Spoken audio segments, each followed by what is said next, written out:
Where we left off was 1929. You had a country that did not expect anything to go wrong. They were living in a new era. All the problems of the past had been solved. Now, out of nowhere, they have the economy falling apart. After the stock market crashed in October 1929, the stock market itself actually went back up again a little bit, but there was a systemic banking failure as banks that were overextended and loaning to stock market speculators wound up going under. And by the time you get to the summer of 1930, 6 months later, you have a bad recession in the United States. Somewhere in the neighborhood of 12% of the population is unemployed. We really don't have a firm number on that. They didn't keep those type of statistics yet. So if you're in the United States in 1929, 1930, and bad things are happening, what can you do about it? Well, prior to this time, prior to 1929, usually when times went bad, people dealt with them individually. That is, you would go through a series of individual responses over what to do about a hard time, like a recession. The United States is a big country, so one good individual response is to move. The problem with that plan in 1929 was the recession was caused by a systemic failure of the banking system. The same banking system is everywhere in the United States. So there is nowhere you could go to get away from it. This was New York City by the time we get into 1930, 31.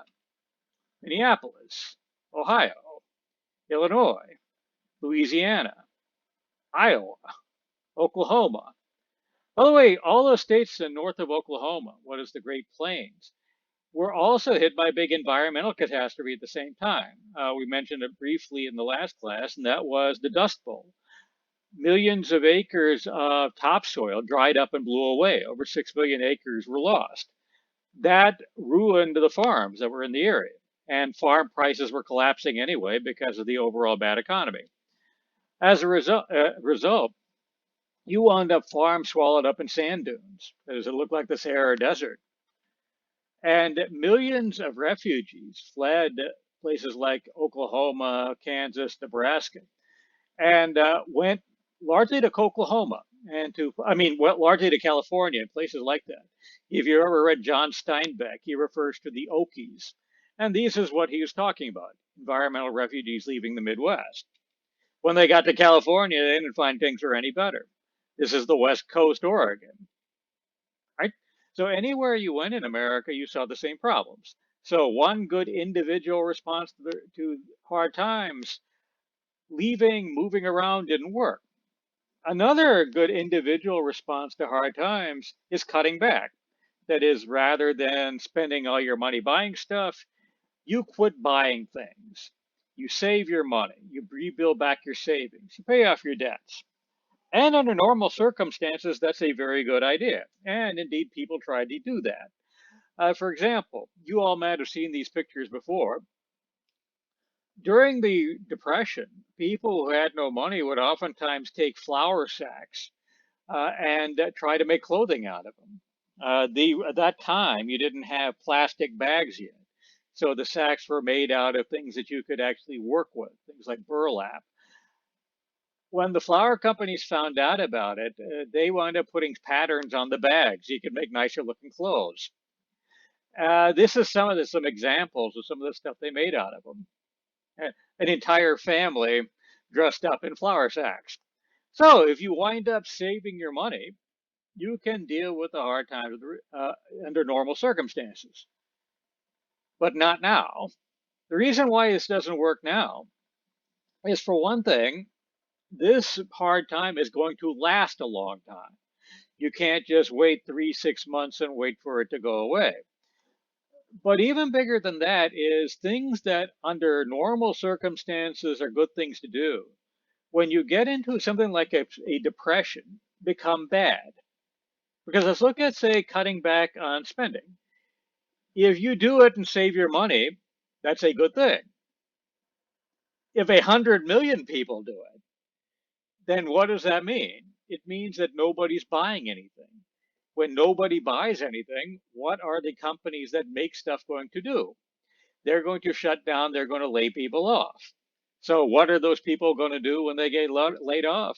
They're not going to buy anything, which is going to lead to more people getting laid off. The next thing you know, you've got a downward spiral, just an escalating crisis that just keeps on going on. So, individually, you couldn't deal with it by moving around, you couldn't deal with it by saving money. You could, another way you could try to deal with hard times is just by getting extra work. At a time when 12% of the country is unemployed, what is your chance of getting a second or a third job or getting extra hours? You're finding that people by 1930, 31, 32, even people who weren't laid off, are finding that their hours that they're given to work are getting smaller and smaller. So individual responses wind up getting overwhelmed with the scale of this crisis. So if you as an individual couldn't take care of the problem, then what else could you do? Well, the next step was to turn to your family. So you would go to your family and ask them for help. You would move in with your parents. You would try to pool in together relatives who are unemployed. That only works for so long because once you get 10, 20, 30% of the population unemployed, that couch better get pretty damn big at your mama's house because now you're getting more and more people tapping into smaller and smaller resources. Entire families get wiped out, right? So if family doesn't work, what else could you do? Well, you could start turning to your local community. You could turn to charity. At that time, they had something called a community chest. If you've ever played Monopoly, it's the yellow card.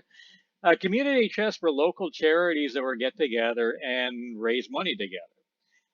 It was the predecessor of the United Way. The United Way was very big 20, 30 years ago. Then they had a big scandal where their president was stealing money from the United Way to give to his girlfriend, and now the United Way is not that big of a deal anymore. But anyway, you have charities all over the country, so you could go turn to them. You and 100 million other people. So many people turned to charity that the charities were overwhelmed. And at the same time, since you have a large scale unemployment, people are cutting back, you have fewer people donating to charity. You could turn to your church. Same problem. You actually had waves of churches file for bankruptcy in 1930, 31, 32. Once your private organizations are exhausted, the next step on the chain is local government. You turn to your county, you turn to your city, you ask them for a job, you ask them for relief, that is, food on the table, a food parcel, something like that. So many people turned to the cities, turned to the counties, that they were completely overwhelmed. They had the same problems that private charities did. And also, if you're a local government, you depend uh, for your spending on local taxes, especially sales taxes and property taxes. Once you get a bad economy and people quit buying, then you don't get sales taxes anymore. Once you have the real estate bubble pop, then all of a sudden you don't get property taxes either. So as the demand for services of local governments go up, the amount of resources they have in order to fill them actually go down. They're counter cyclical, the way the economists put it. You saw the same thing around here in 2008 when the financial crisis hit. You had, I don't know if any of you who are listening to this were from Cy-Fair, the Cy-Fair Independent School District. But in the decade before 2008, Cy-Fair was a growing area. So they put out a lot of bond packages to build a lot of stuff. Like they built themselves a big football stadium. It was the Berry Center. Right? They spent $100 million on that damn thing. They figured the bonds wouldn't be a problem because they were in a new era. Property values in Cy-Fair were going up every year. And then the financial crisis hit. Once the financial crisis hit, in order to pay those bonds back, they had to lay off 500 teachers. And while that financial crisis was going on, the tax revenue they were going into paying everything was going down too. So local government gets overwhelmed. The next step on the chain is the state. Okay, the states traditionally handled the bigger problems. In 1929, state spending in the United States was about 10% of the gross domestic product of the country. Different states had different capabilities, but they were kind of the last line of defense. The states were overwhelmed too.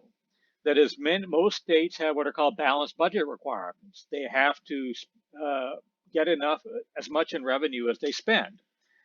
That becomes very difficult to do when you got a depression and tax revenues go down. Also, it becomes difficult when you got a depression and demands on your for help are going up. Same problems that local governments and charities have. In addition to that, even those states that were allowed to borrow money found that in the environment of the financial crisis generated by the depression, investors did not want to buy state bonds because states in America had a bad reputation for defaulting on debts. So what does that leave? Absolutely nothing. So if you are a private citizen in America, all of your traditional responses to hard times are completely overwhelmed. So in desperation, you wind up turning to new places. And two institutions wound up becoming powerful in the 1930s that traditionally were not powerful in the United States. One was organized labor. During the 30s, you saw a big expansion of membership in labor unions in America. I, we won't have time to go into that this semester, but it's kind of an interesting thing. The other thing, the institution that wound up growing as a result, was the national government. That is, out of desperation, people turned to the national government because there was nothing else, which meant that the problem of the depression is now the government's problem. And before I go any further than this, I want to give you an equation. If you've ever taken economics before, macroeconomics, you've probably seen this equation. And let me explain it to you a little bit. Usually, when an economist looks at a country, the statistic they use to measure its economy is something called the gross national product, or GNP.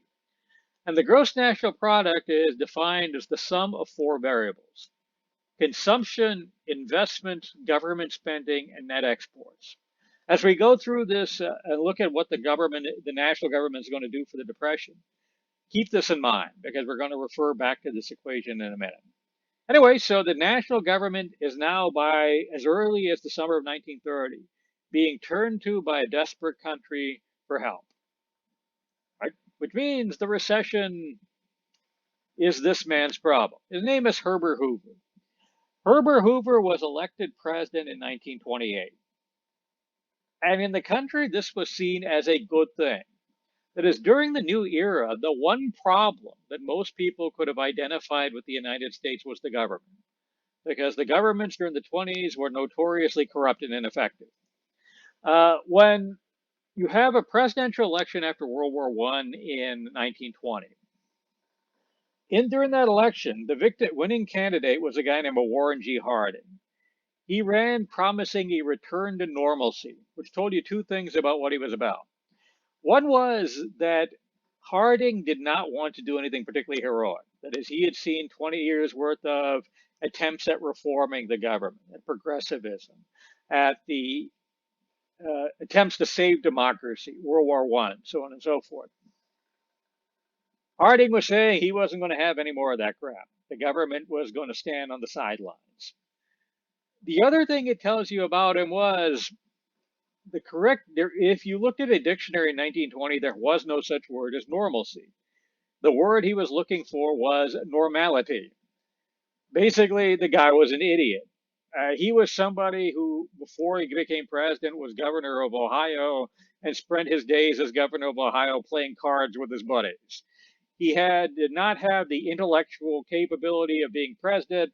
He did not really know what he was doing. He meant well. That is, when he was elected, he said, if somebody could point me the book that I could read to know what to do, I would read that book. However, nobody had that book available, so he just kind of floundered along. And his government was notorious for its corruption and ineffectiveness. For example, his Secretary of Interior, a guy named Albert Fall, was the only cabinet member in American history who was impeached while he was in office and sent to jail for corruption. That is, he was taking bribes on oil deposits in Navy reserves in something called the Teapot Dome scandal. And that was like a big scandal in the early 1920s. A lot of Harding's friends were involved in various scandals. They called themselves the Ohio Boys. They would play poker with Harding and then go in and steal money from the government. Harding was reelected president anyway, but by the time he was coming up for reelection, the scandals were catching up with him. And I forget whether it was before or after the election, but he had a stroke and died. I, there were a lot of conspiracy theories about that, okay? Because while he was president, aside from letting his friends steal money, the only thing he was really known to do as president was he had a lot of girls around. For example, he once invited Mr. and Mrs. Henry Ford to dinner, and the Fords were having dinner with Mr. Harding and his wife. Harding got up in the middle of dinner and walked away. After a while, Mrs. Harding and the Fords went by to look for him. They finally found him. He was in the White House broom closet banging the maid. So by 1925, Harding is dead.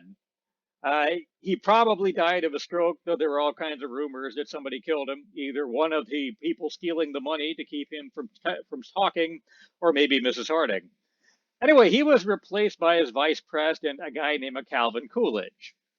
Calvin Coolidge is best known while president for once bragging that he slept 11 hours a day while in office. He spent the bulk of the years 1927 and 28. That was when the economy was building up towards the Depression, when all hell was breaking loose. He spent those 2 years in Wyoming, okay, just kind of hanging out. So, in a government that was notoriously corrupt and ineffective, Hoover here stood out for being none of the above. That is, he was somebody with a very good reputation. He was a self-made man. That is, he was an orphan. He was born into poverty in Kansas. However, he worked his way up to become somebody. He wound up going to Stanford, where he became an engineer. And when World War I broke out, he was one of the best known construction engineers in the world. During the war, he volunteered to serve the government. They gave him the thankless job of rationing food during World War I. He was head of the Food Administration, but he was effective at it. He did a good job. After the war, he wound up joining the Republican Party and became a member of the Republican cabinets during the Harding and Coolidge administration. In governments that were notoriously for being corrupt, Hoover was honest and Hoover was effective. He was the Secretary of Commerce. So by 1928, he has decided he's ready to be president. Actually, in 1920, both parties asked him to run. He didn't think he was ready yet, but now he was. So he ran for president and was overwhelmingly elected. He took office in March of 1929. 6 months later, the stock market crashed and the Great Depression started. And the Great Depression is going to dominate his term in office. And a desperate country comes to him asking him to do something. So he has to try to figure out what to do. So he turned to his Secretary of the Treasury. His name was Andrew Mellon. And he asked Andrew Mellon, what should I do about the Depression? Andrew Mellon said, absolutely nothing. Hey, many people would think that is not a very good plan. But what Mellon said was actually conventional economics in 1929 and 30. Right? That is, if you were formally trained in economics, if you went to college, you learned the economics that was put forward in the 19th century. It was called the Austrian School. It was centered around a guy named Ludwig von Mises. What Mises taught was that financial panics are the product of prices being too high. Supply and demand got out of whack. So what you should do when that happens is let everything collapse. That is, let supply and demand get back into balance. And if you do that, then you wind up with everything hitting bottom and you'll have growth again. However, if you try to do anything heroic, if you intervene, you just delay the day of reckoning and the depression goes longer. Right? So what Mellon was saying was conventional economics of his period. Mellon was somebody highly respected by the business community. His family were big bankers in Pennsylvania. If any of you have ever been to Pittsburgh, Mellon Bank is all over the Burgh area. So that was the plan for the first 3 years of the Depression. The federal government did nothing. That is, they just balanced the budget, raised taxes in order to make up for the downfall from the declining economy, and just sat there and watched the states not do anything either. Right? By 1932, Hoover, though, has had enough. Okay, actually, in his autobiography, the one person that Hoover criticized more than anyone else was Andrew Mellon. He thought he gave him terrible advice. Right, and the reason why this wasn't working, by the way, was psychological. We'll get to that in a minute. So anyway, Hoover and Mellon have a plan not to do anything, right? To stay on the sidelines. The public isn't buying it. So the public turns to Congress and asks them to do something. Congress did what they do traditionally, right? And that is they looked at a tariff. A tariff is a tax on imported products.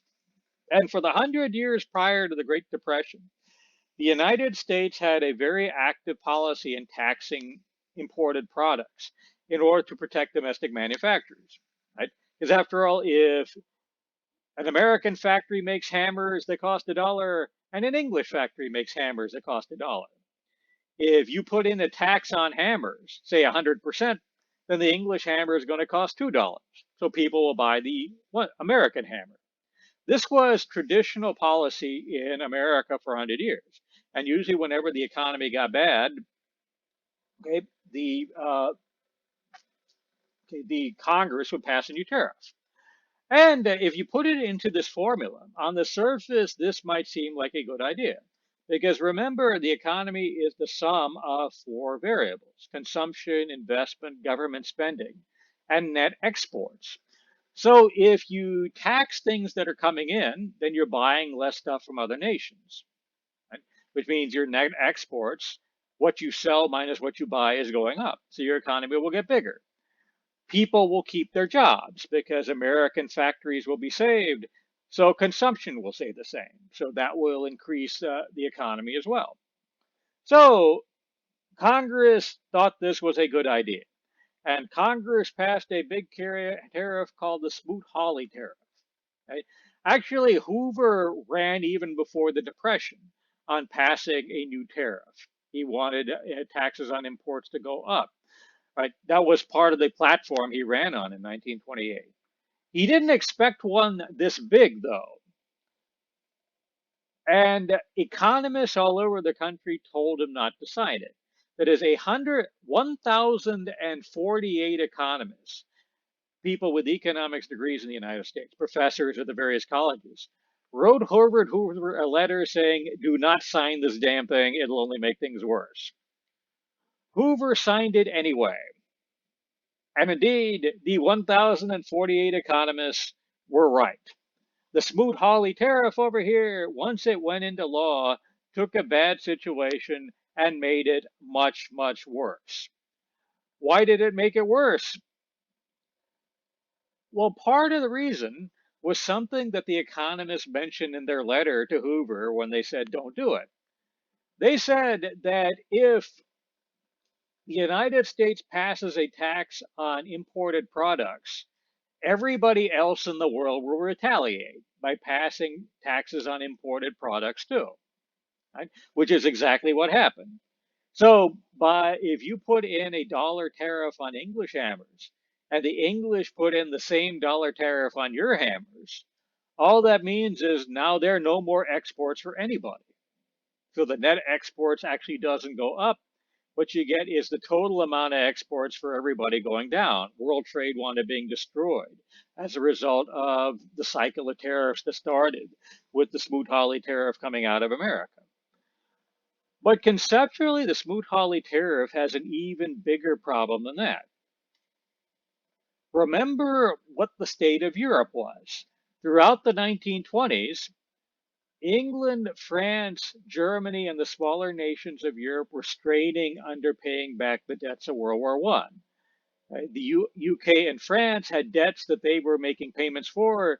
Germany had reparations that had to go out to England and France, and they were increasingly getting loans from America that they had to pay back too. If England, France, Germany, and the smaller nations of Europe can't sell anything to the United States, then how can they come up with money to pay back those debts? Right? And if they can't pay back those debts, what happens to the banks that loaned them the money in the first place? They got to find that out. In 1931, the nation of Austria, right, went under. That is, it a bank that was close to the Austrian government, the Credit Anstalt, filed for bankruptcy. This was a signal to bankers throughout the world that nations were not going to pay their debts anymore. And what followed was a wave of debt defaults by European nations. Right? This creates a second financial panic that was on the same scale as what you saw in 1929. So a recession where unemployment was between 10 and 15% in 1930 becomes a depression where unemployment is 20% by 1932 and is keeping on going up. So if you're Hoover, you see a economy that is getting worse every day. It isn't hitting bottom. And your advice that you're getting to do nothing and wait it out does not seem to be working. So what Hoover did next was kind of interesting. He decided to shift focus. Right? In 1932, Congress created something called the Reconstruction Finance Corporation. What the Reconstruction Finance Corporation was it was a government-owned corporation. Right? Congress gave it $2 billion, which was an unprecedented amount of money at that time. Okay, Congress had never spent anything in peacetime anywhere that big. That was 2% of the gross national product of the United States in 1929, the last year before the Depression.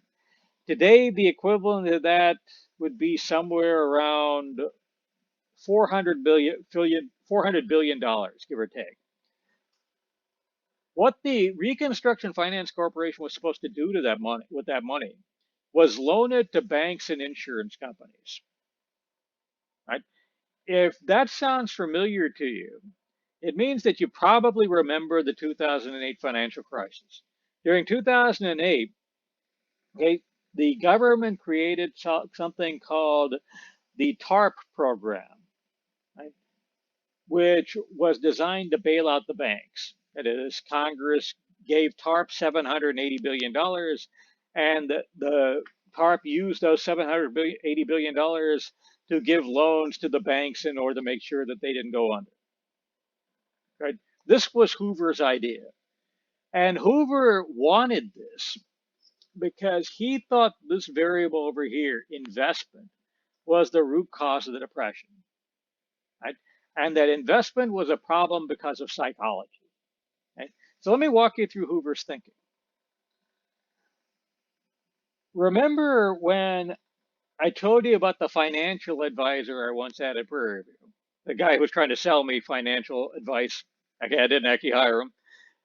He told me that people when they're involved in money are motivated by two emotions, fear and greed. During the 20s, greed was the dominant emotion. So you saw people chasing after assets, taking all kinds of risks. However, once you saw the big crash in 1929, on a dime, it swept. And you wound up instead getting fear being the dominant emotion. So people with money, investors, became afraid to invest it. Right? They wouldn't buy stocks because they thought the stocks would go down. They wouldn't buy real estate because they thought the price of real estate would go down. They wouldn't put their money into banks because they thought the banks would go under. Right? Some of this was rational, but a lot of it was not. Fear builds up on itself. Right? By 1931, investors wouldn't even buy bonds in American states or in medium sized nations because they had seen them start to default on loans too. Right? So all this investment is just sitting on the sidelines. All those people with money are just keeping it in cash or buying gold or something like that. Right? So Hoover thinks he needs to do something about this. He needs to get this money back into investing, building things like factories, building businesses, right? And if that occurs, then as I goes up, the GNP will go up, the economy will turn around, people will go back to work.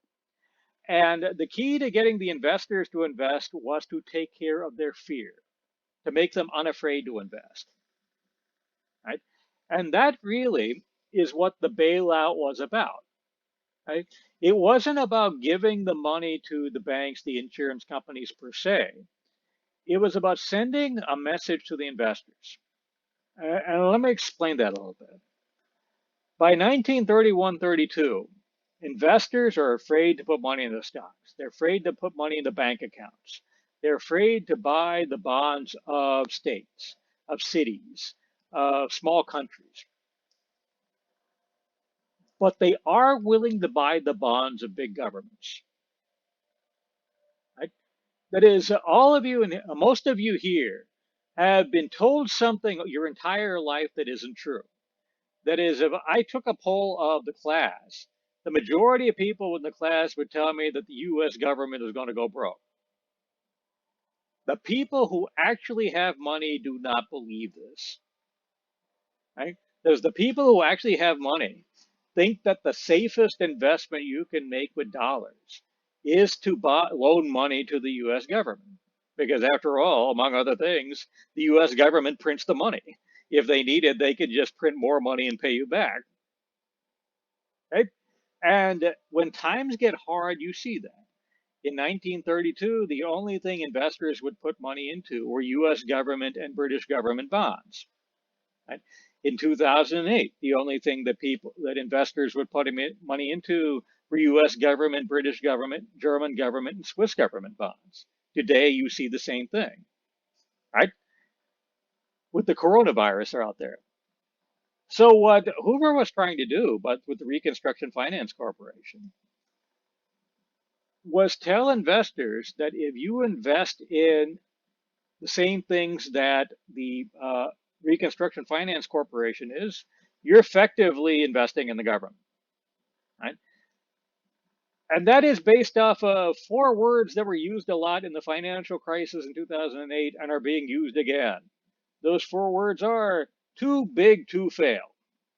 Okay, that is what their Hoover message Hoover was trying to send is if the Reconstruction Finance Corporation is willing to put money into, say, the Mellon Bank, then the government is effectively saying, we think the Mellon Bank is too big to fail, and we are willing to put whatever amount of money it is willing to take to keep the Mellon Bank afloat.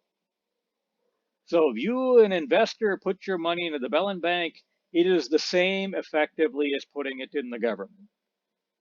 Right? Why buy government bonds when you could get a better yield from the Mellon Bank? Okay, the amount of safety you're getting from the Mellon Bank is exactly the same as the government. Okay, so Hoover has this plan of using this Reconstruction Finance Corporation in order to end the Depression by dealing with the fear of rich people to put money into the economy, by telling them that if they put money in the economy, the stuff they're going to put money into is stuff the government isn't going to let fail. Right? Economists looking back today think Hoover had a good idea, which is why you saw the same plan repeated in 2008 and you're seeing the same plan repeated now because of the coronavirus. Right? However, in 1932 for Hoover, it didn't work. Partially, it didn't work because Hoover did it too little too late. That is, if Hoover would have hit the ground with $2 billion in 1929, it might have changed the psychology of the investors. However, by waiting till 1932, the problem was so huge that the investors just weren't impressed even by $2 billion. He would need to come in harder than that, which is why, when if you look back at 2008, the government hit the ground hard in 2008, right as the financial crisis was developing with the bank bailout. The reason why they gave $287 billion is because the Secretary of the Treasury at the time, a guy named Hank Paulson, said $787 billion is a big ass number. Right? He figured that would catch the financial market's attention. Because of the coronavirus, the U.S. government wind up creating $2 trillion and putting them into the economy just last month. Actually, I think it was even just a week ago. Things are going very fast now. Anyway, but however, Hoover waited too long and didn't put in enough money. The other major problem that Hoover had with this plan to reassure the psychology of the investors was that he was Herbert Hoover. Herbert Hoover had a lot of things going for him. He was a smart man, but he was a lousy politician. This is a picture of Herbert Hoover making a speech. Does this man look reassuring to you? Right? That is, Hoover had no real feel for people. After all, he was an engineer. For those of you who know engineers, you know what I mean. Right? So Hoover did not. If you have a problem that is psychological, where the solution is to change the psychology of people, you really have to understand those people. You have to be emotionally attuned to them. If you can't do that, then any plan based off of appealing to their emotions is going to fail. And Hoover just was not a big good enough politician to pull it off. Let me give you an example for his limits on that. Right? When the Depression was going on, Herbert Hoover held five-course meals in the White House. That is, he was a 19th century guy. He was very formal. So for a rich person of that era, dining meant that you would put on formal attire to have dinner at your own house. So he would wear a suit and tie. His wife would wear a formal dress. So they would sit at their house and be served five-course meals by servants. Hoover continued to do that during the Depression at the White House. How do we know this? Because he invited cameramen to come in and take pictures of him, right? To film him eating a five-course meal. And then he had those pictures and film sent throughout the country. He did this because he thought it would reassure people. Right? That is, the message he thought he was saying was that I'm the president. I know what's going on, but I'm keeping my normal routine. If I'm not panicking, you shouldn't panic. You should not be afraid. Go out, spend investor money, the end. The message the public actually got was that Herbert Hoover was an asshole. They thought he is out there rubbing our noses in it. Okay? He's sitting there while we're going hungry, eating his fancy meals. But even worse than that, a lot of the public said, nobody's that big of an asshole. The only reason he would do something like this is because he just doesn't know what the hell is going on. And if you are in a country where all hell is breaking loose, where things are getting worse every day, what could frighten you more than the idea that the one guy who could do something to help you is totally clueless about what's going on in the country? So between his lack of kind of political skill and acting with too little too late, the Reconstruction Finance Corporation under Hoover just didn't work, and he could not turn around the Depression. And by the time you're getting to 1932, Herbert Hoover was probably the most hated man in the country. If you've ever seen the movie Annie, or ever seen the musical, you get a feel for how unpopular Herbert Hoover was. New words started coming into the English language. Like if you saw a bum sleeping on a park bench with a newspaper over him, that bum had a Hoover blanket. If you see a bunch of cardboard boxes where people are sleeping in, homeless people, then you're looking at a Hooverville. Right? If you've got your empty pockets and you've turned them out backwards, you have Hoover flags. Right? I once had somebody in a class ask me, did they name the vacuum cleaner after him because he sucked so bad? No, but it is going down the right direction. And then to top it all off, in 1932, a bunch of veterans from World War I decided to ask for a pension early. That is, in World War I, these guys were promised a bonus in 1940 in return for their military service. Since a lot of them were unemployed, they marched on Washington to ask for their bonus early. They were called the bonus marchers. Hoover responded by sending the army into their camp and beating the hell out of them.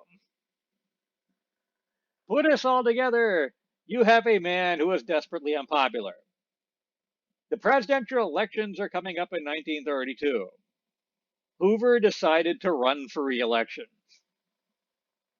Like I said, he and the emotional punch of America were not really in sync with each other, which means that depression is going to become the problem of the guy who replaces him.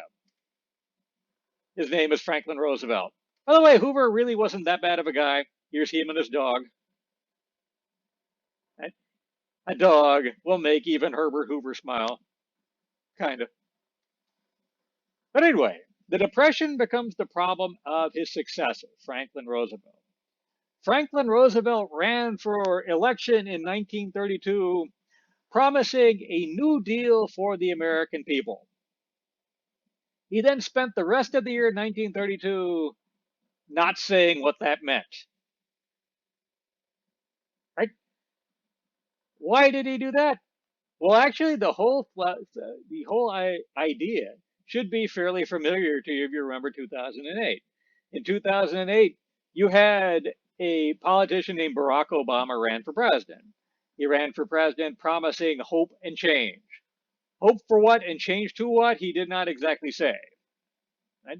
And I would guess, we haven't seen yet, that this summer, when Joe Biden is going to be running for president, he will be doing something similar. Right? But why did Roosevelt do this? Right?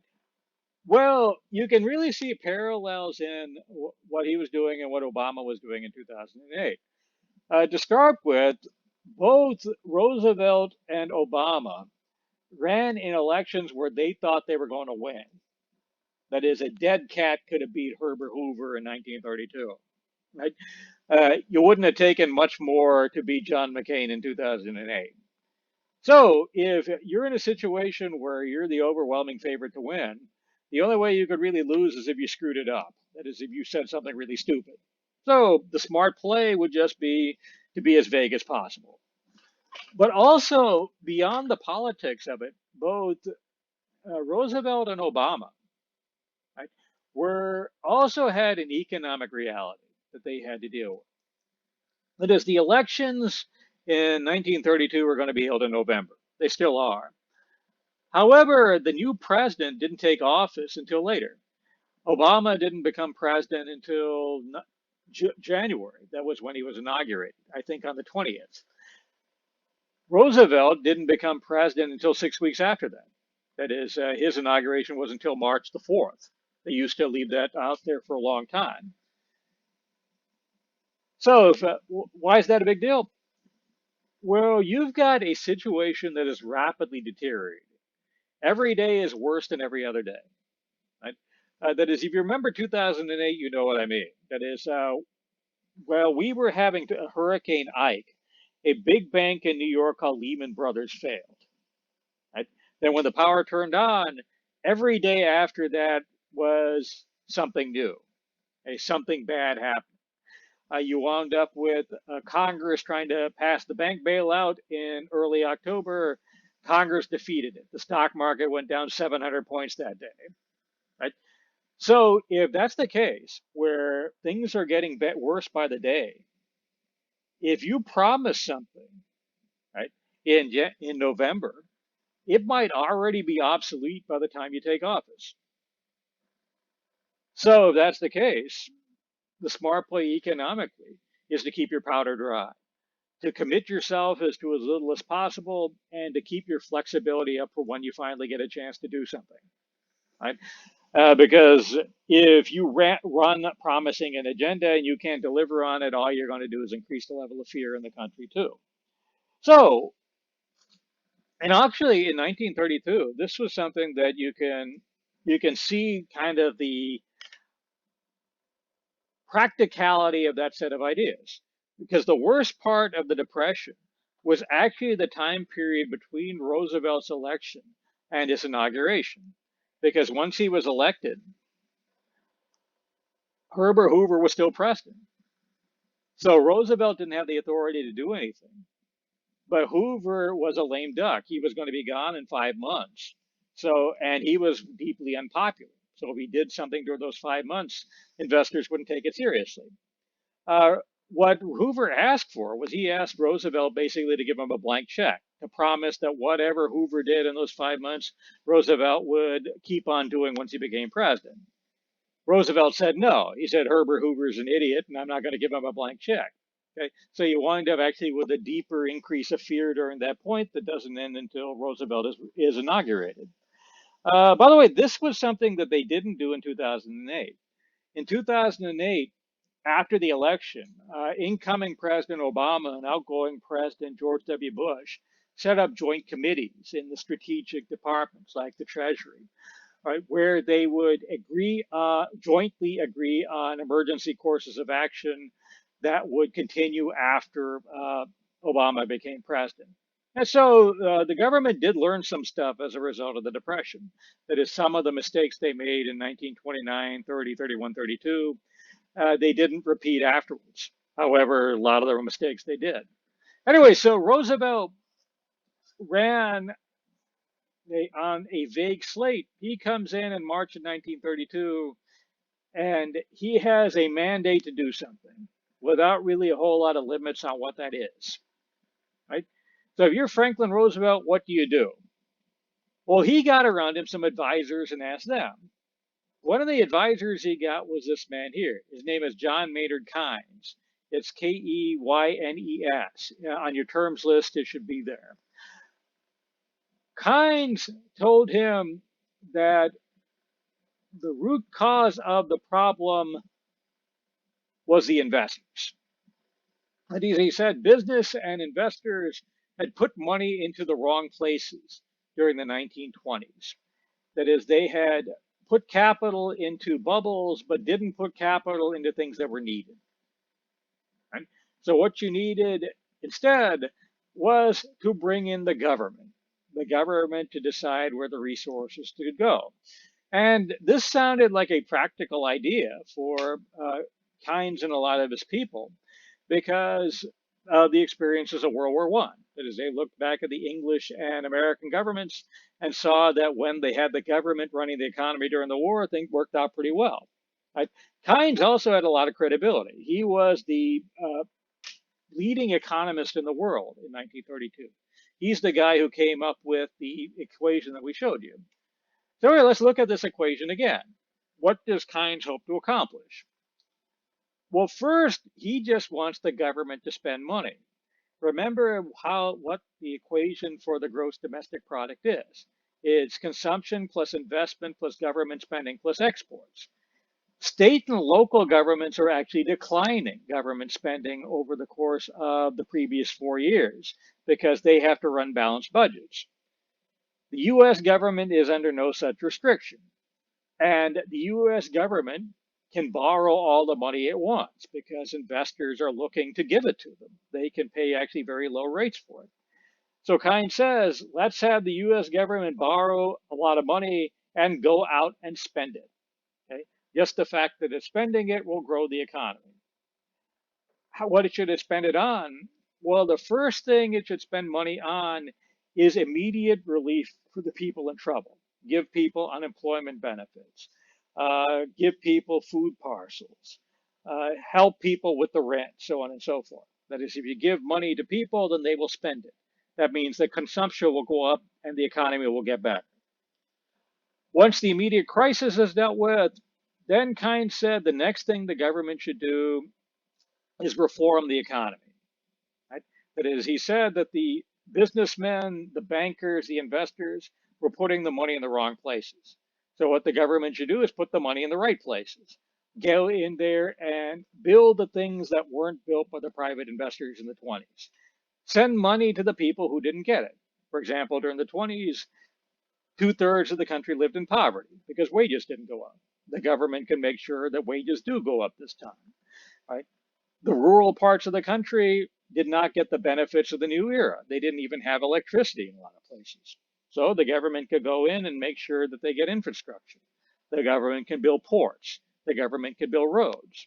And the government could overall be the deciding force on where resources go. So after you've had relief dealing with the immediate problems, you've reformed the long-term problems, then you'll have a recovery. An example of what he was looking to do as a reform effort, you can see in the Tennessee Valley Authority. Okay? The Tennessee Valley is the areas of northern Alabama, northern Mississippi, and western Tennessee. In 1932, that was the poorest part of the country. Okay? So what he wanted to do was he wanted to create a government-owned utility, right, called the Tennessee Valley Authority. The TVA would then build electrical generating plants throughout that area that would be government owned. The government would then sell electricity from those plants to local people at rates that the government decided. The government would even own the housing that the workers in the plants lived in. Right? So instead of people living like this, they would live in subdivisions like this. Right? So one group of advisors in Roosevelt's government was saying the New Deal should be about this. That is, the New Deal should be about, right, coming in, planning the economy, and getting the fundamental problems of the economy working right. However, there was another group of advisors in Roosevelt's government who told him something different. They told him that the key to ending the Depression was to do the same things that Hoover did, only do them better. Right? The problem with those two plans is those two plans are mutually contradictory. Okay? Because if you are doing what Hoover did, creating things like the Reconstruction Finance Corporation, you're giving power to the businessmen and the bankers who ran the country before. You're effectively bailing them out. So once they're bailed out, they're going to make the same decisions they did in the 20s. So if you want to reform the country, you think these guys made bad decisions, then if you promote things like the Reconstruction Finance Corporation, then you're not going to conduct any reforms. On the flip side, the whole point of the Reconstruction Finance Corporation was to reassure investors. Investors are scared. You want them to put their money out there. What could frighten an investor more than the idea that the government could come out and build a competitor to them? Right? That the government could decide winners and losers. Maybe the government could even confiscate property. Right? So if you follow what Keynes is saying, then ideas like what Hoover was saying aren't going to work. Right? And if you follow ideas like Hoover was saying, then ideas like what Keynes is proposing isn't going to work. So if you're Franklin Roosevelt, you have a choice. You have to choose one or the other. Either might work, but if you do both, they will cancel each other out. So what does Franklin Roosevelt do? What does he take the New Deal? He does both. Right? That is, on your question, I asked you what was the major limit, what was the limitations of the New Deal? This was the limit. That is, the New Deal was following contradictory economic policies. That is, it was creating things like the Tennessee Valley Authority that were empowering the government to act the way the Keynes wanted, which was frightening investors. But the number one item that the New Deal spent money on was the Reconstruction Finance Corporation. The New Deal spent $32 billion between 1932 and 1940. $10 billion of it went to the Reconstruction Finance Corporation to bail out banks and insurance companies, and other big businesses. Right? By the way, one thing about bailouts, which I think is something that should be cleared up, the Reconstruction Finance Corporation is ultimately going to wind up spending $10 billion to bail out a bunch of companies. Out of that $10 billion, how much would you guess the government got back? They got back 100% of it. During the bank bailout in 2008, actually the government turned a profit. They made $32 billion off of bailing out the banks. That is, they loaned the money in the bank bailout, and then the banks wound up repaying those loans. Right? That is, what those bank bailouts and other bailouts wind up doing largely is they're dealing more with irrational fear than anything else. That is, those banks are having drains on their capital because people are afraid, not necessarily because the banks themselves are in bad shape. So the government has enough money that it could extend them money in order to get them through the hard time and then collect interest off of it. Right? Anyway, so Roosevelt is following mutually contradictory policies, and that is going to limit the economic effectiveness of the New Deal. There is a myth today that the New Deal prolonged the Depression. This isn't true. What you're looking at is the gross domestic product of the United States adjusted for inflation. This is 1929, the last year before the Depression. The U.S. economy hit bottom in the first quarter of 1933. And that was the quarter before Franklin Roosevelt became president. Right? The economy declined by about 30% by this point. Right? And then once he became president, the economy rebounded. It reached its the gross national product of the United States reached its 1929 level again by the first quarter of 1936. However, the population of the United States in 1936 was 8 million people higher than it was in 1929. So just having an economy that size will give you full employment for the 1929 population. It wouldn't give you full employment for the 1936 population. And the unemployment rate in the United States remained stubbornly high throughout the 1930s. That is, it never went much below 15% until the Second World War came around. Right? And if you compare America during the Depression to other nations, you can say that the New Deal was kind of a mixed bag. That is, the black line at the top is the United States. The United States economy declined more than any other economy in the world during the Depression. I guess the American economy was the biggest, and the American economy was more tied to international trade than anyone else. So when U.S. killed world trade with the Smoot-Hawley tariff, basically they put a cap in their own dome. And if you look at the American recovery was faster than most nations. Right? But that was coming from a trough that was deeper than most nations. So how effective was the New Deal? It's hard to say. Probably the best comparison to the United States is Germany. It's this broken line over here. Right? Germany was the second hardest hit country by the Depression. And if you look at the recovery in the United States and the recovery in Germany, Hitler's Germany gets a lot of hype for rebuilding itself in the middle of the Depression. The line, however, for the United States was a little bit better than Germany. That is, the American economic recovery was proceeding faster than the German economic recovery. Right? So, whereas if you're looking at the overall recovery from the Depression, you don't get it. There was one in the United States under Franklin Roosevelt. It was a recovery that was decent in comparison to the rest of the world, but it was a recovery that was limited by the internal contradictions of the New Deal policies. If he would have picked one direction or the other, you would have gotten a better result in the United States and a quicker recovery. Right? So the New Deal's limitation was it was kind of a mixed bag economically that way. It was mutually inconsistent. But I also asked you in that essay topic, what were the strengths of the New Deal? The primary strength of the New Deal was its political success. That is, politically, it was unambiguously successful. And the political success of the New Deal is not trivial. Right? And let me show you what I mean. Right?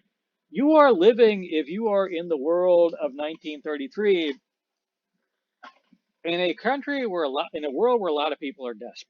This is even true of the United States. Unemployment is somewhere around 30% at that time, or 25%. One quarter of the country is out of work.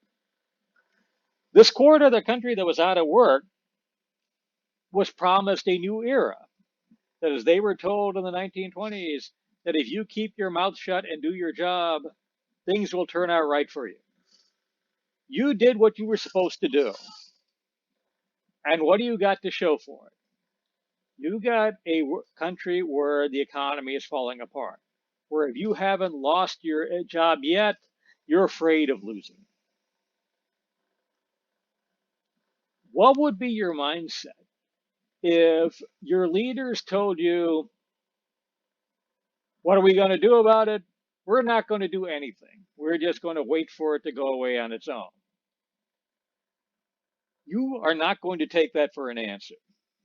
They are desperate people around the world who are not going to wait 5, 10, 20 years for the economy to turn itself around. They wanted to recover, and they wanted to recover now. And if their leaders won't give them a plan to do it, then they will turn to people who can, right? Which opens the doors for a lot of ideas that under normal circumstances would be unacceptable, are now going to be given a shot. And let me give you some examples of that. The man you're looking at in this picture here is a man named Huey Long. Huey Long was a politician from Louisiana. And Louis Long had a plan to end the Depression. He called it Share Our Wealth. Huey Long's idea was that he would put in a tax on assets. By the way, if you follow politics, there's been talk of asset taxes again the last couple of years. Some of the candidates for president were talking about it, especially Elizabeth Warren, one of the people who was running for president last year. She was talking about a tax of assets that would be somewhere around 1 to 2%.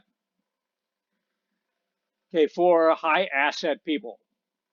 Huey Long's tax on assets would apply to people who had assets of more than $1 million. What would his tax be? He said he was going to tax assets in excess of $1 million 100%. Meaning, if you had more than $1 million worth of stuff, he would confiscate it. What would he do with it then? He would give it to everyone else.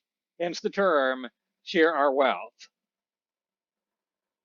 Today, this idea would seem nuts. That is, the most radical idea proposed recently was a plan to tax 1% of assets. That is something that it was seen as highly radical. Imagine how the United States of today would look at confiscating 100% of assets. But Huey Long, in the desperation of 1933-34, was so popular that he was the second most popular politician in the United States after only Roosevelt. He was so popular that Roosevelt was afraid that he could take the Democratic nomination for president away from him in 1936. Right? That's how bad times were. Ideas that under normal circumstances would have been unacceptable are now taken seriously.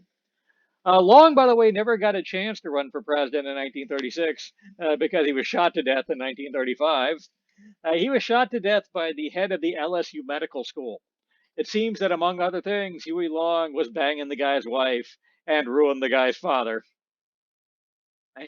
Anyway, but let me show you some other radicals who are in America.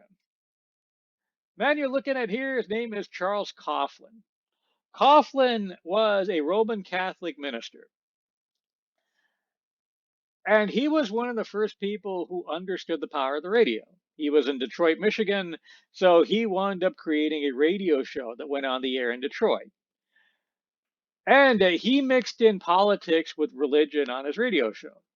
In 1932, he turned his listeners to vote for Franklin Roosevelt. But by 1936, he told his listeners that Roosevelt wasn't dealing with the real problem of America, the problem that caused the Depression. What was that? It was the international Jewish conspiracy that ran all the banks and destroyed the world. In today's world, this would seem like a crazy idea. In 1935, 1 out of every 10 people in America listened to Coughlin's radio program. Right? And the only thing that really stopped him was the Pope.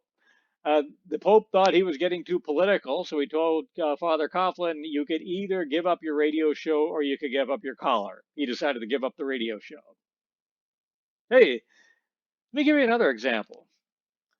The man in the hat here was a dentist from Long Beach, California. Right? His name is Francis Townsend. Okay? Townsend had a plan to end the Depression. The plan was that the government should give every old person in America a pension on the condition that they would spend all of the money and not save any of it. You could see why that idea would be of appeal to Mr. Townsend, right? Economists would later look at Townsend's plan. They concluded that if the government actually followed his plan, I think he was asking for $2,000 a year to be given to old people, that was more money than the entire gross national product of the United States. So what Townsend had was a crackpot scheme. He decided to promote it by discussing it in a letter to the editor of the Long Beach, California newspaper.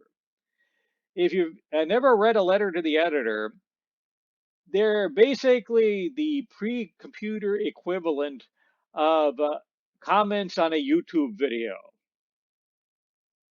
Basically, what you're listening to is the crackpot scheme of an internet troll.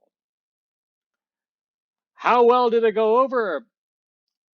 Well, it went viral. By the time you got to 1934, spontaneously all over America, Townsend clubs organized themselves to push this crackpot scheme. It got so popular that Congress was forced to act. In 1935, they passed the Social Security Act to get these guys to shut up. Today, Social Security is the number one things the government spends money on. And why does it exist? In order to be able to co-opt the crackpot scheme of an internet troll. By the way, Mr. Townsend over here said that Social Security was a sellout. Up until the 1950s, he was still pushing his original plan. Right? But the moral of the story here is you've got a desperate country who demands answers. And if your leaders aren't going to give you answers, you will replace them with people who will give you answers. Those answers do not particularly even have to make sense. Right? In 1933, two powerful leaders emerged in the world who would be historically significant. One was Franklin Roosevelt. He became president in March of 1933. The other was Adolf Hitler. He became Chancellor of Germany in January 1933. Right? Germany was a country where people were desperate. Remember, they were the second worst hit nation of the Depression after the United States. The German people responded to the Depression by saying, our leaders have failed us. We're going to give this guy Hitler a shot. Right? And that is the situation that Franklin Roosevelt faced. He had to give an angry, desperate nation something to believe in. And his huge political success was that he was able to do that. What did he get? What could he give them to believe in? He gave them Franklin Roosevelt, baby. That is, Franklin Roosevelt was a very charismatic figure. He was one of the great politicians in history. Right? He was such a great politician that other politicians were impressed. Winston Churchill, the Prime Minister of the United Kingdom, a guy that the British think was the best Prime Minister they've ever had, said that being in a room with Franklin Roosevelt was like being in a room with a bottle of champagne when they unpop the cork. That's some serious bubbliness, right? And Roosevelt used his charisma in order to basically build a personality cult around him. That is, he told a desperate country, you could believe in me, right? I will do the right thing. I will get us out of this, right? And Roosevelt, in order to sell this personality to the country, was somebody who was very astute at using the new media. But as remember, by the time you get into the 30s, you have motion pictures and you have the radio. And Roosevelt was sophisticated in being able to use both. And let's start by looking at how he could use images. This is his inaugural address. Okay, this is the main line of that speech. The only thing we have to fear is fear itself. It was given March the 4th, 1933. And if you look at this picture here, a number of things should stand out to you about it. One is just the scale of it. That is, this is all larger than life. Roosevelt's head is tiny in scope compared to all these pictures around here. And a lot of the successful politicians from the 30s did the same thing.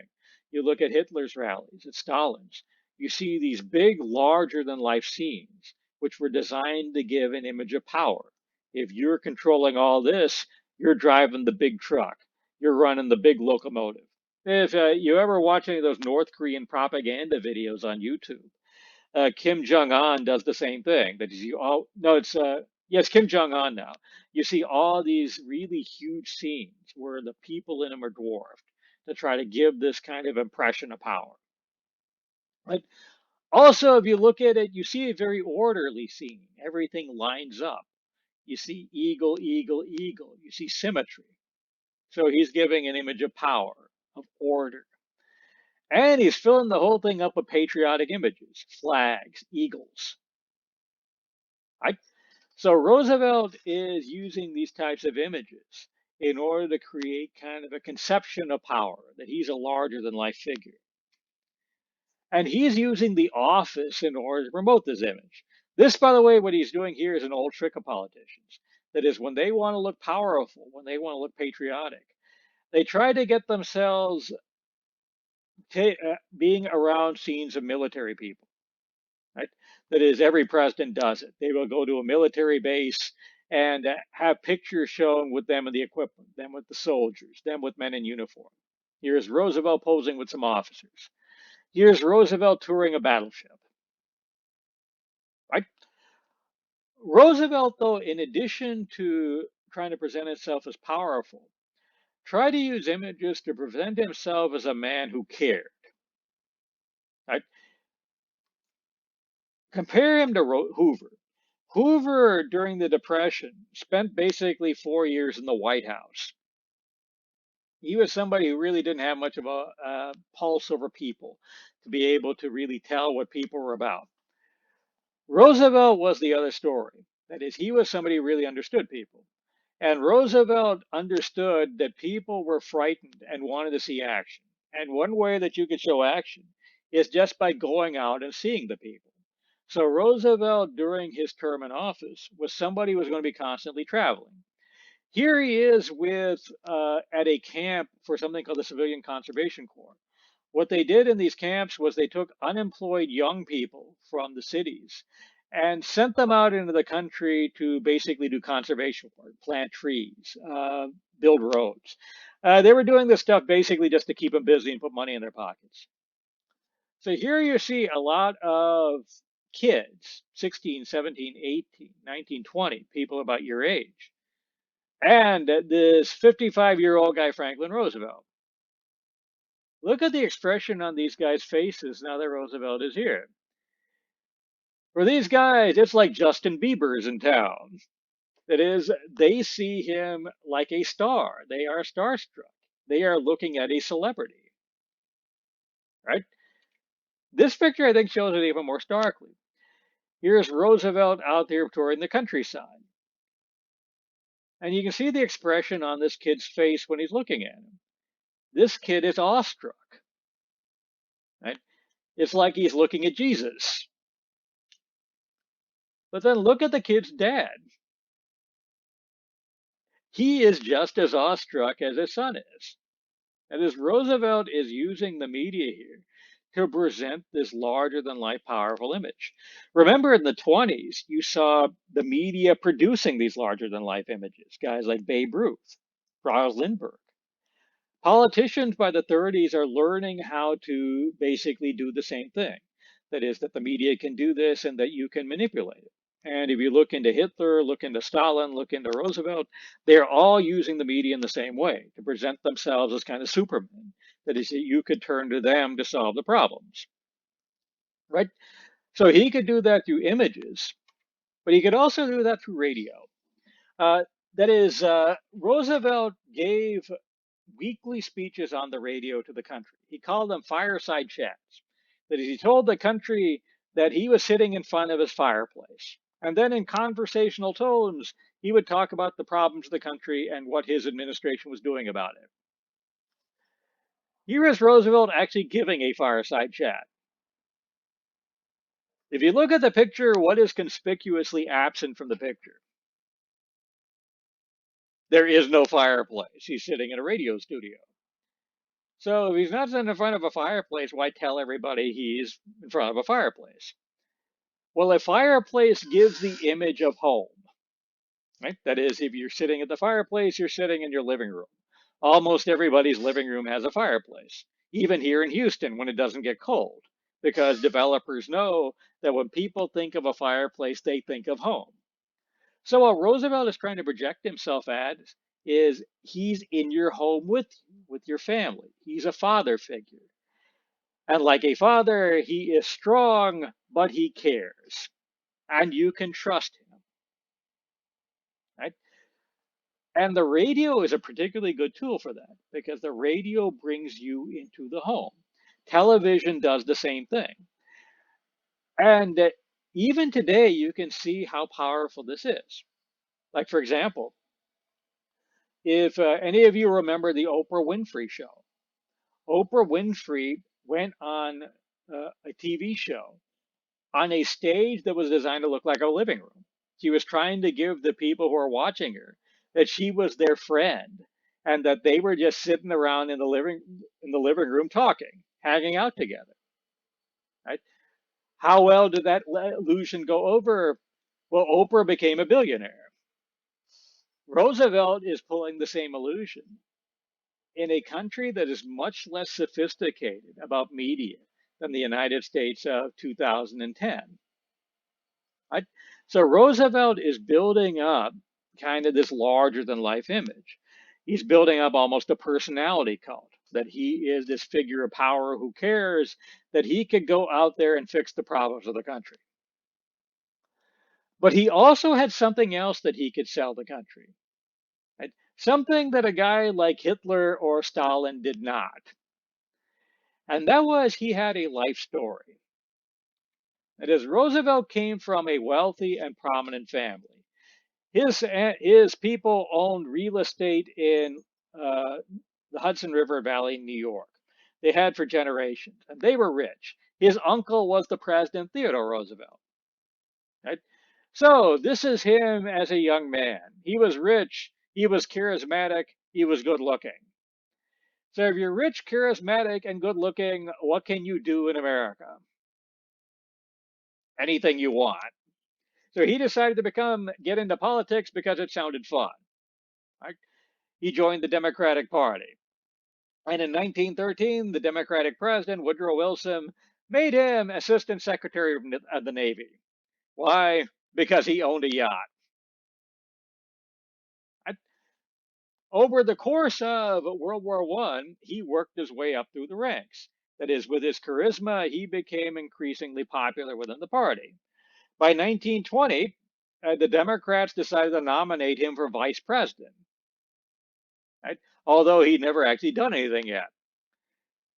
The presidential candidate that year lost, but the party didn't blame him. They thought he was one of their up and comers, that he could go all the way to the top. And then after the election, he went on his yacht and went swimming. He could do that. And while he was swimming in the Atlantic, he caught a disease called polio. Right? Polio, was a disease that terrified people in the 1920s. Actually, it was it had a lot of similarities to how what people today would think of coronavirus. It was a disease that just came out of nowhere. That is, it just appeared around World War One. The difference between polio and coronavirus, though, is that polio tended to target children, which made it even more terrifying. That is, if you went into water, you could catch the polio virus. If the virus got into you, it would give you a high fever. If you survived the fever, oftentimes what you would wind up with was paralysis. Roosevelt caught a fever that almost killed him. However, although he survived, he was paralyzed from the waist down and remained so for the rest of his life, which is kind of an interesting juxtaposition. Because if you look at pictures of Roosevelt, you never see the paralysis. For example, here is a photograph of Franklin Roosevelt giving a speech. How this worked was he had an agreement with photographers and cameramen that they wouldn't take pictures of him in a wheelchair. So he would come out in the wheelchair, he'd be brought out by his guards or his sons. Then the guards or his sons would physically pick him up out of the wheelchair and would put him into position on the lectern. So what he's doing in this picture is he's using his upper body to hold himself up. That is, he worked out his upper body so he'd be strong enough to do it. Right? And then he'd maintain this position like a yoga position for however long he was going to make the speech. He could go on for a couple of hours and still hold himself up like that. This is Franklin Roosevelt at the baseball All-Star game in 1934. Once again, he's throwing out the first pitch here. Once again, in order to get in this position, his sons picked him up out of his chair and put him here. Here he's holding himself up with one arm so that he could throw the ball like a girl with the other one. Apparently, he did not go a good job because Babe Ruth is laughing at him. Right? So, if you look at him, if you look through pictures of Franklin Roosevelt, this is, I believe, the only picture of Franklin Roosevelt in a wheelchair that was taken while he was president. It was taken in 1940 for a March of Dimes campaign. Why wouldn't Roosevelt want pictures of him in wheelchairs? Because remember, he was trying to present an illusion of strength. That is, that he was a Superman, somebody who was all powerful, who could get things done. But everybody in the country knew the story anyway. Okay? That is, when he caught polio, his family created an organization called the March of Dimes in order to raise money to fight polio. That's where the March of Dimes comes from, which is also why Roosevelt's picture is on the dime, because of his association with the March of Dimes. So everybody in America knew that Franklin Roosevelt had polio, even though he didn't show any pictures of it. So if you're the country, how does that impact how you're going to think about Franklin Roosevelt? Right? Well, let's recap. Roosevelt had everything. Right?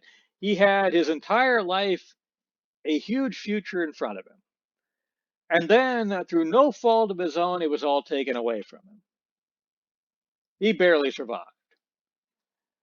He could have, at that point, felt sorry for himself. He could have spent the rest of his life in a bottle. Right? And nobody really would have blamed him. But instead, he decided to rebuild his life. Right? He didn't let it get him down. He didn't even lose his bubbly personality. Right? And by working hard, he was able to get back everything that he lost and more. So if you're sitting in the Depression of 1932, if you're this guy over here, could you find this inspiring? So Roosevelt was really sending a mixed message to the country. On the one hand, he was using the media to present this illusion of strength. But on the other hand, he was also sending a message of vulnerability, that he could be hurt, but that he wasn't going to let that stop him. The combination of that is very powerful. So Roosevelt was able to get a desperate country to believe him. So in the long years of the 1930s, Roosevelt could tell America, I'm on this. I've got a lot of smart people around me. We are trying everything. And sooner or later, we'll come up with a combination that will end the Depression, right? And if the people believe in him, they're going to give him time in order to figure it out. And actually, following inconsistent policies doesn't hurt him in this. It helps him because it's showing the country he isn't somebody who's tied up to any particular set of ideas, to any particular individual. He's going to do whatever it takes in order to end the Depression. So he's able to build up a bond with the country, a bond that is going to last long enough for World War II to come around and get everything back to normal. Right?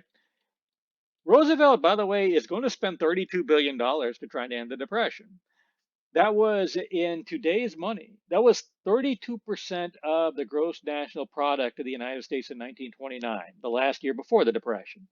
The equivalent of that today would be somewhere around $6 trillion. Right?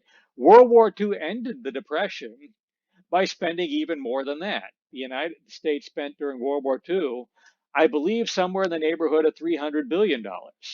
Right? That was over 100% of the gross domestic product of the United States. I believe they wound up spending about 150%. So basically, the equivalent of that today would be the government spending about 20 to 30 trillion dollars. Right? Anyway, so Roosevelt's political success was able to buy the United States the time in order to turn itself around without losing its traditions, right? Without having people give up on the country, to give up on the way they'd always been. An interesting contrast to a place like Germany, right? And to end this, let me show you one final picture, which kind of illustrates the bond that he was able to build with a lot of people in the country. Right? And it goes back to something that some of you might have done. When I was in elementary school, this is back in the 70s, our teachers told us to write a letter to the president. The president at the time was a guy named Gerald Ford. So I wrote a president to Gerald Ford. He sent me back a picture of his dog. Right? He had a golden retriever. It was actually a very pretty dog. Right? I don't know if people still do that today. But the reason I'm telling you this is the guy in the store wrote a letter to Franklin Roosevelt. He received a reply.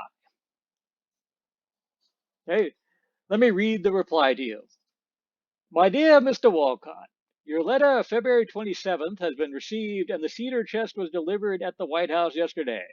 I have been very interested in what you tell me of its construction and want you to know that the kindly thought which prompted you to have it made and sent to me is warmly appreciated. Very sincerely yours, Franklin D. Roosevelt. Do you think Franklin Roosevelt wrote this letter? Or did some secretary write this letter and then have an electric signature machine with the signature on? Do you think Franklin Roosevelt actually saw that chair? Right? Even as a 7-year-old, I didn't think Gerald Ford sent me a letter. I did appreciate, though, the picture of a dog. Okay? However, this guy got so jazzed up by receiving this letter, he painted it on his wall. Okay? This was the bond Roosevelt was able to build up with the country.